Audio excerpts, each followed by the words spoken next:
Countdown. We're live.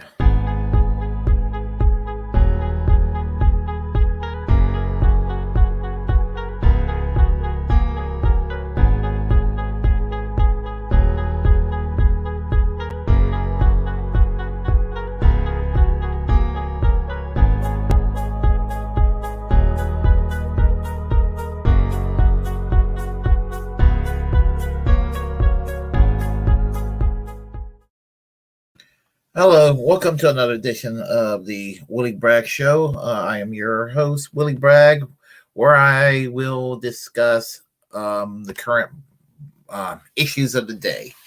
And right now, what's going on in Ukraine and Russia with that, that powder keg commencing is a powder keg that's exploding right now. It's exploding between Russia and the Ukraine. And it's a very unfortunate situation. And all I can say is right now that I hope that Russia withdraw from the Ukraine. I do hope that. And I hope that this whole shit can be settled peacefully, starting now, to start to resolve this peacefully. And nothing less is what I demand. I demand nothing less than that. What I can tell you. Now, there is a misconception by some when I talk about this shit with Russia, that somehow I'm getting lumped in with people who are pro-Putin and pro-Russia, like aggressively pro-Putin and aggressively pro-Russia. And it's not true. And there is a new McCarthyism, and it is very similar. It's not just a McCarthyism; it's actually very similar. It's very, very similar to what happened 20 years ago. And what I mean by that is that 20 years ago, we all know what happened. 9/11 happened, took place. We all know about that. And so what happened with 9/11? This war on terror started, and this doofus, George W. Bush, handled the situation so terribly, and he's handled it in such an ass backwards ways that all three of his successors, Barack Obama, Donald Trump, and Joe Biden, are still contending and having to clean up the mess caused by this person. Yes, George W. Bush is worse than Barack Obama. He's worse than Joe Biden. And he's even worse than Donald Trump. It was the mess that Bush and Cheney caused, the havoc they caused in 2003 with the invasion of Iraq, that caused the mess we're in the world today. Now, as I said, I get blamed. I are accused of being sympathetic toward Russia, and it's not true. Because if I supported Russia, the Russian government, I would be against my comrades that are in Russia right now who are opposed to Putin, and that would be a just party. And I'm going to type this down so you know what I mean. You can look them up. It's called, where are they called? Oh, I'm sorry, Just Party. A Just Russia. That is the name of the political party. And let me go ahead and that's what they're called. A Just Russia. A Just Russia is a social democratic party in Russia right now. And basically, if you want to take its history back, you could take its history back to the late 19th century, early 20th century, when it was the Social Democratic Workers' Party at that time, that basically were no longer in existence when the Bolshevik Revolution happened and became the Communist Party of the Soviet Union. After the collapse of the Soviet Union, the Social Democratic Party came back into formation. And Mikhail Gorbachev was the leader of that Social Democratic Party that I think it folded, in like 2011 or something like that. It's a complicated history. And over the years, there were a merger of smaller social democratic parties in Russia, and then they became a Just Russia. They're a member of the Socialist International. They are kind of defined as a democratic socialist party, a social democratic party, a party of the center left. So, if I'm supporting a political party like a Just Russia, that ought to show you that I am not in any way, shape, or form going to be sympathetic to Vladimir Putin. Now, there's what's problematic about the Ukraine. It's not so much the president of the country, Zelensky, and I cannot think of his first name at the moment, but we all know who I'm talking about. But people from Azov Battalion, which are filled with neo-Nazis. There are, people sitting there calling Putin a Nazi. Putin is authoritarian, right? Maybe kind of fascistic leaning, but he's not a Nazi. But there are actual Nazis in the military in the Ukraine, and some of them are serving as government ministers. Even though that the president is himself Jewish, doesn't mean that he's supportive of his ministers. The same thing that goes on with coalition governments. You have people from conflicting political parties running various ministries in the government. It's a quirk that exists in parliamentary systems. But having that said, and I'm not saying that the president of the Ukraine is a Nazi. So I want that out of the way and all of that. But if I lived in the Ukraine during normal times, I would be very supportive of the. Hold on a second. I'm going to write it down for you. Okay, I don't want to misspell it. It's a little dark in here, so my eyes are straining at the moment. Okay. I would be supportive in the Ukraine of the Social Democratic Party of the Ukraine. And the Social Democratic Party of the Ukraine is, again, a center-left political party, a socialist party, a social democratic party affiliated with the Socialist International, just like the political party, a Just Russia. A Just Russia and the Social Democrats in the Ukraine both belong to the Socialist International. And the Socialist International is the worldwide federation of democratic socialists, social democratic, and labor parties. I accidentally did a lowercase I in spelling that, but anyway, just the same. The Socialist International. That's the organization that has a Just Russia as its member. Also has the Social Democratic Party of the Ukraine as a member, as well as the British Labour Party, the French Socialist Party, the New Democratic Party of Canada, the Australian Labour Party, the Democratic Socialist Party of Japan. I think they're called now. They keep changing their names. You get the idea. The African National Congress down in South Africa. Just around the world, is another center-left party organization representing the center-left. In America, there are no affiliates to the Socialist International. It used to be that the old Socialist Party of America was a member of the Socialist International, but in 1972, the organization split three ways, and the only organizations affiliated with the SI was the Social Democrats USA, Democratic Socialists of America, and the Jewish Labor Bund, which is now defunct and no longer in existence. And now the Social Democrats USA still exists in its tiny form. They're not in the SI. And the Democratic Socialists of America, no longer on their own, is no longer a member of the SI.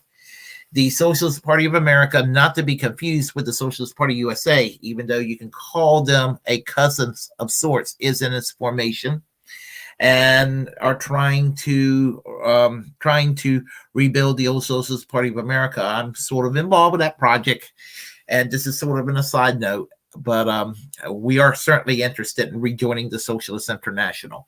And I am getting really off subject here, as I normally do, and I do apologize. I do. So let's go back to this. As I said, George W. Bush, our worst president, invaded Iraq in 2003. Just like Putin invaded Ukraine last week. So, okay, I want to tell you where the comparisons between George W. Bush and Vladimir Putin, where is that? Because George W. Bush has nerve to condemn Vladimir Putin for the invasion of Ukraine, as if George W. Bush who actually abide by international law. He broke every international law as much as possible. He pushed the envelope for the United States to do shit its own way. I mean, with the Iraq war that took place, with the torture in Guantanamo Bay, with our Constitution being ripped to shreds, and we're being spied on by the U.S. government right now because of the shenanigans of George W. Bush. And we're still living with that today. We're still living with that scar of 20 years ago. And he wants to go and rattle the sabers. So, his buddy Joe Biden, who voted for the Iraq war in 2003, he's basically encouraging him, hey, do what I did 20 years ago. So that ought to give you a lot of pause about this situation, because both George W. Bush and Vladimir Putin are war criminals for what they've done. Bush is a war criminal for invading Iraq. Vladimir Putin is a war criminal for invading the Ukraine. And that, that's to be said. One can be opposed to Russian aggression at the Ukraine and the fucked up government. One can be opposed to the Russian aggression with regard to the Ukraine and the fucked up government in the Ukraine itself. There are no good guys in this scenario. The US-NATO alliance they're not the good guys. The Ukraine are not the good guys, and Russia are not the good guys. Sometimes everybody's a pretty damn bad actor. And you have to understand, when the Soviet Union collapsed in 1991, there was an agreement. There was an agreement between the United States, NATO, with Russia, that the former Soviet states will not be joining NATO. And now they're surrounded by NATO countries in the West. The Baltic states, Poland, Czech Republic, Hungary, you name it. They're all in NATO. And so that's what's going on there. They broke their agreements. And I'm not going to say that if the agreement, if they would abide by the agreement, that Putin would have been gentle, what have you.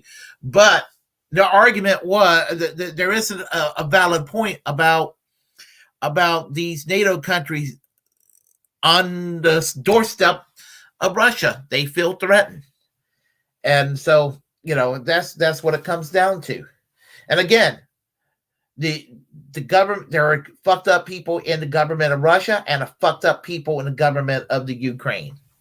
And so I don't know if we need George W. Bush to give his 2 cents worth or anything when the man really should be behind bars, honestly.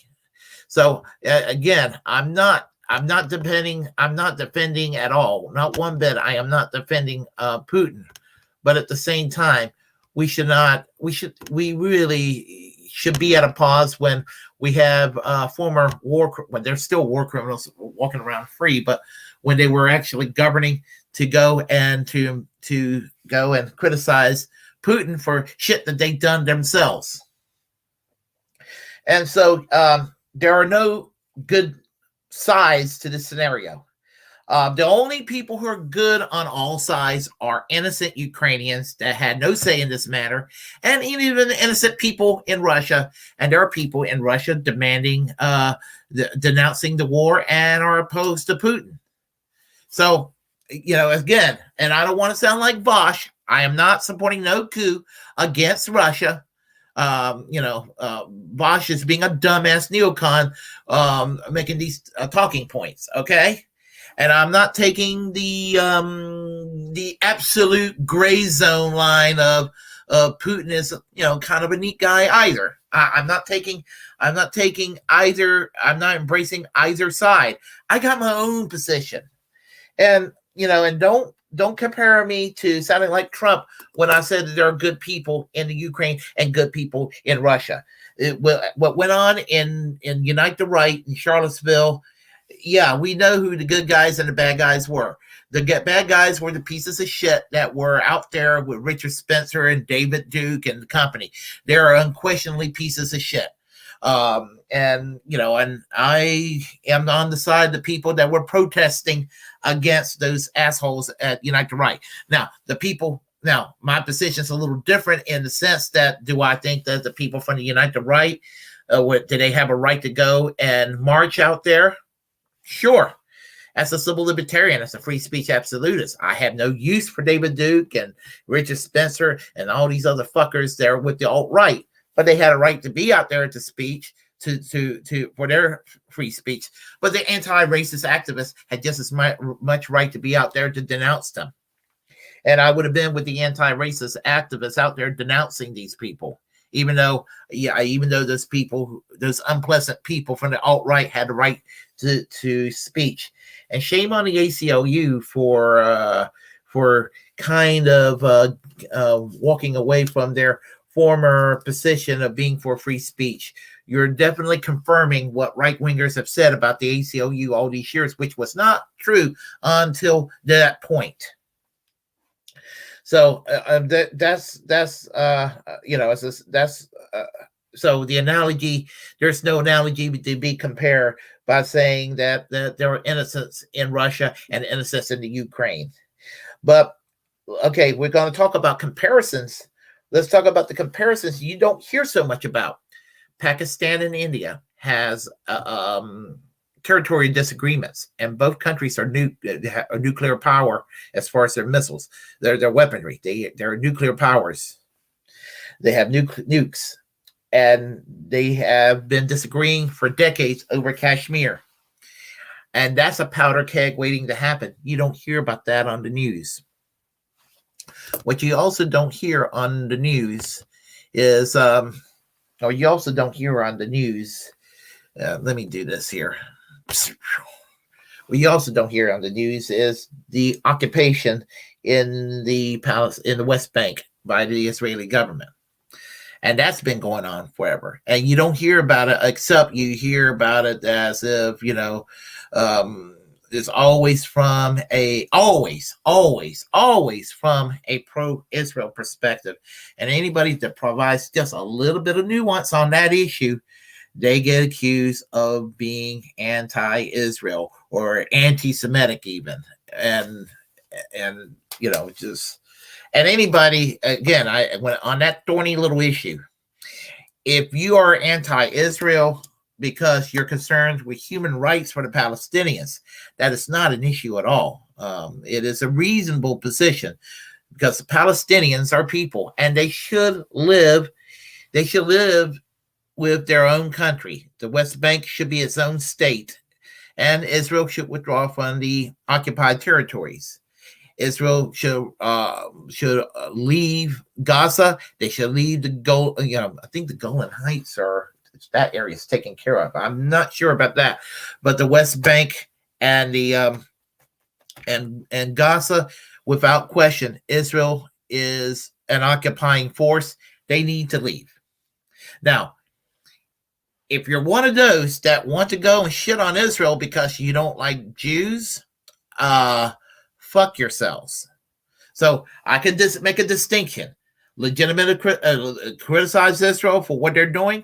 They do a lot of shit. They do a lot of terrible things. The worst prime minister they ever had, Benjamin Netanyahu, is another war criminal, should be in prison. And when it comes to what's going on with Gaza, the Likud government all these years in Israel and Hamas, to me, are one and the same. And I say fuck Hamas and I say fuck Likud. And that's how I feel. Fuck Hamas and fuck Benjamin Netanyahu. Fuck them both. But when it comes to the innocent people within Gaza, innocent people within Israel, they're separate from political movements and they're separate from the actual government themselves. The people in a land who has who are innocent on all sides should not be, they should live in peace without worrying about being showered with rockets from the sky on either side. There is the back in about 40 years ago. Oh, good Lord, about this time 40 years ago was brewing. Argentina and Great Britain had a dispute with the Falkland Islands, and that got settled pretty quickly. If I remember correctly, Argentina had a dictatorship at that time. I think they did, and they eventually became a democracy once again. But that's Latin America. There's always a lot of political instability that's going on there and everything. So anyway, but let's not act like Russia going into Ukraine is something that is that's totally new and that it's never happened before. 1956, the Soviet tanks came into Hungary. In 1968, Soviet tanks went into the Czech Republic. In 1979, at the request of the government in Afghanistan, Soviet tanks went into Afghanistan. So this is nothing new under the sun. But what is a double standard is the fact that the Ukraine, when people are less concerned about Afghanistan or what's going on in Afghanistan with the Soviets all these years, and same thing with what's going on in Yemen, where the United States are selling arms to Saudi Arabia. I have to keep mentioning that the United States keeps selling arms to Saudi Arabia, and they're overseeing a genocide right now. The Saudi Arabian government committing a genocide against the people of Yemen, and that doesn't get talked about because it's not a sexy headline. And even with less concerns are bombings right now going on in Somalia by the US government. So basically we're, the whiter your skin is, the more it seems like the Western media will express an interest, and the more where there's a third world situation, there's less concern. I mean, it's sad. It's kind of racist when you think about it. It's kind of racist when you think about it that on those terms. And as far as wanting to allow refugees in, we wouldn't have a refugee crisis if the United States weren't doing drone attacks and causing a lot of shit that they're causing around the world. Now, I'm not sitting there trying to do the blame America first game. I'm just saying that there's a lot of ways we enable this shit, and we need to see it being put to a stop and all of that, because it's in a lot of ways the United States do manage to make things worse than there should be. So anyway, that's pretty much what I have to say right now, and to say that with regard to comparing George W. Bush or Vladimir Putin to Hitler, they're horrible men, but I would not compare them. I would not compare them to Hitler, but I do say they're war criminals. They are war criminals. Vladimir Putin is a war criminal. George W. Bush is a war criminal. It's just how it is. And I would say that any country that engages in war, the way they have done, would be an act of crimes against humanity.